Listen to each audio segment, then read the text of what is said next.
Guys, क्या आपको पता है कि हमारा जो सौरमंडल है उसका डिजाइन कैसा है?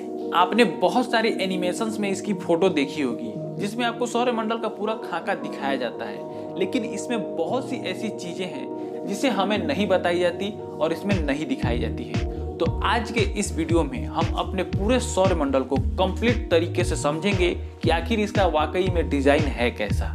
तो चलिए जानते हैं। तो गाइस, हम अपने सौरमंडल को समझने से पहले हम इसे सेंटर से स्टार्ट करेंगे, यानी कि हमारे सूर्य से, जो कि हमारे सौरमंडल का ज्यादातर द्रव्यमान अपने पास ही रखता है।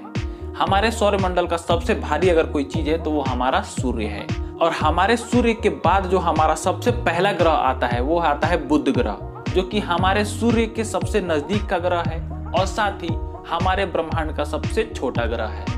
हम इसके बाद अगर आगे बढ़ें तो हमारे सूर्य के दूसरे नंबर का जो ग्रह आता है वो आता है शुक्र ग्रह, जो कि हमारे सौरमंडल का सबसे गर्म ग्रह है। हालांकि ये पास नहीं है, लेकिन यहाँ पे सल्फ्यूरिक एसिड की वजह से यह ग्रह हमारे सौरमंडल का सबसे गर्म ग्रह है। इसके बाद हमारा तीसरे नंबर का ग्रह आता है, यानी कि हमारी धरती, जो कि हमारे सूर्य से तीसरे नंबर की ग्रह है।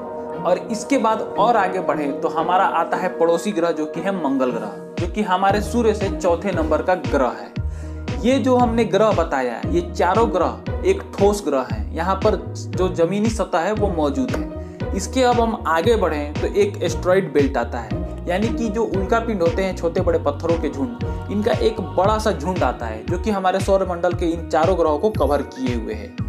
ये जो चीज है वो हमें जो हमारे सौरमंडल का जो डिजाइन है उसमें नहीं दिखाई जाती है। इससे और हम आगे बढ़े तो हमारा आता है बृहस्पति ग्रह, जो कि हमारे सौरमंडल का सबसे बड़ा ग्रह है। और इस ग्रह के बाद और आगे बढ़े तो हमारा आता है सैटर्न, जो कि हमारे सौरमंडल का दूसरा सबसे बड़ा ग्रह है। इसके बाद हम और आगे बढ़े तो हमारा अरुण ग्रह आता है, यानी कि यूरेनस।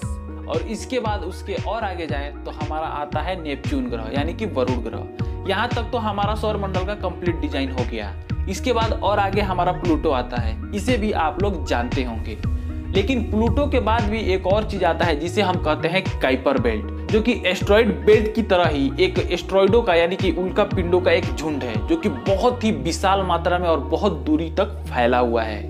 ये हमारे सौरमंडल के कंप्लीट जो खाका है उसके आखिरी आउटर लेयर तक फैला हुआ है। इसके बाद हम इस काइपर बेल्ट को पार करते हैं तो इसमें एक एरिस नाम का बौना ग्रह आता है, जो कि हमारे सूर्य का बहुत दूरी से चक्कर लगाता है। और अगर हम इसको भी छोड़ के और आगे जाएं तब हमारा आता है हेलियोस्फीयर, जो कि हमारे सूर्य का, यानी कि जो हमारा सूर्य का गुरुत्वाकर्षण बल है उसका आखिरी छोर। इसके बाद हमारा सौरमंडल समाप्त हो जाता है।